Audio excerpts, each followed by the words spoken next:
Prepare చేసుకుంటున్నాం. ఏం పేరు నీ పేరు? ఇక్కడ ఇంట్లో మాగాయ ఆవకాయ రెండింటికి కట్ చేస్తున్నాను. నీ పేరేంటి? నమస్తే. ఇది బెల్లం ఆవకాయ ఎలా చేయాలో చూద్దామని చేస్తున్నాను రికార్డు. బెల్లం ఆవకాయ ఎలా చేయాలి అంటే మామూలుగా సాధారణంగా ఇటువైపు అంతా విశాఖపట్నం అటువైపు అంతా ఎక్కువ పెట్టుకుంటారు.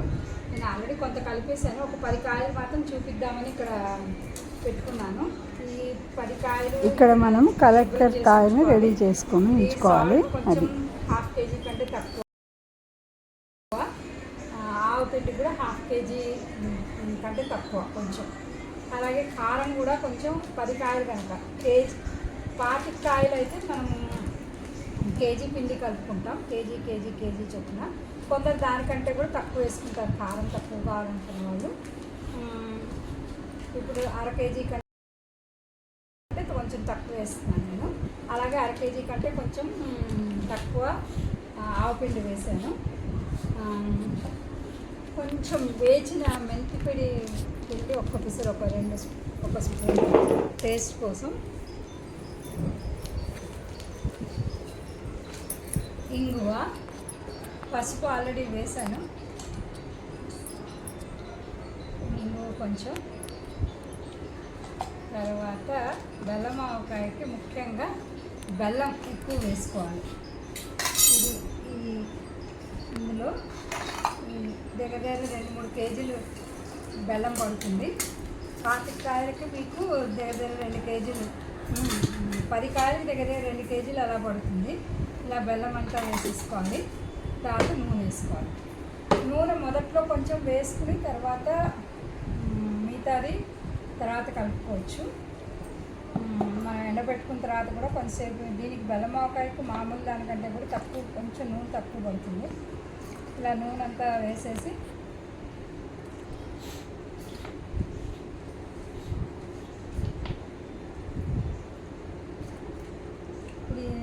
నువ్వుల నూనె వాడతాను నేను ఎక్కువగా. కొందరు వేరుశనగ నూనె కూడా వాడుకుంటారు. ఇప్పుడు దీన్ని అంతటిని మనము బాగా కలుపుకోవాలి.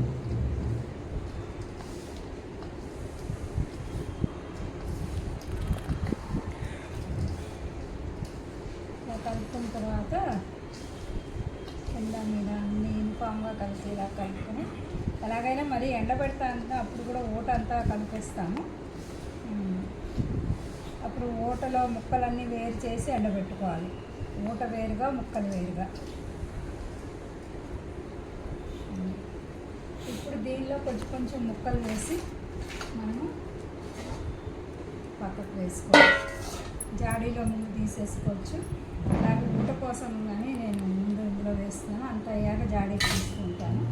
ఇలా కొంచెం ముక్కలు వేసి మనం మొత్తం అంతా పిండి ఇలా కలుపుకోవాలి. ఇలా మొత్తం ముక్కలన్నీ కూడా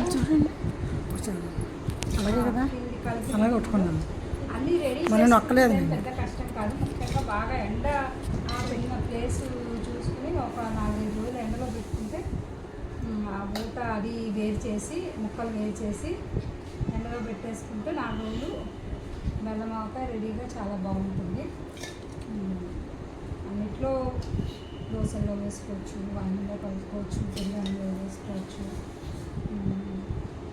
మా పిల్లలకి అయితే చాలా ఇష్టం. అందుకని నేను ప్రతి సంవత్సరం ఎక్కువ మా ఇంట్లో ఈ బెల్లం ఆవకాయ ఎక్కువ పెడుతుంటాను. ఆల్రెడీ కొంచెం కలిపేసి ఉంచాను. మళ్ళీ కలుపుతున్నాను.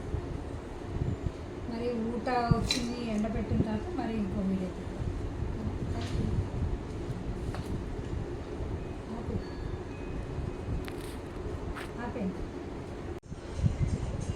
ఇలా మొత్తం అన్ని ఆవకాయ ముక్కలన్నీ కూడా మొత్తం పిండిలో వేసేసి మొత్తం అన్నీ తీసి ఇలా పెట్టుకోవాలి. 3వ రోజుకి మనం ఊట బాగా వస్తుంది. 3 రోజుల తర్వాత మనం ఎండలో పెట్టుకోవడం మొదలెట్టాలి.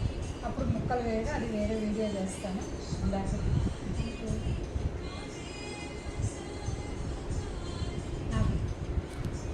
ఆవకాయకి మరి నెక్స్ట్ ప్రిపరేషన్ ఊరిన తర్వాత ఇలా ఊట వేరుగా, ముక్కలు వేరుగా ఎండబెట్టుకోవాలి. ఇప్పుడు ఊరగాయ, బెల్లం ఆవకాయ అంతా ఎండిపోయి ఇలా రెడీగా అయిపోయింది. దీన్ని ఇప్పుడు మనం జాడీలోకి తీసి దాచుకుంటాం అన్నమాట. అవసరానికి కొంచెం కొంచెం తీసి ఉపయోగించుకుంటాం. అది బెల్లం ఆవకాయ ఈస్ రెడీ. ఇంకా గట్టిగా కావాలి అంటే కొందరు కాండలో పెట్టుకుంటారు.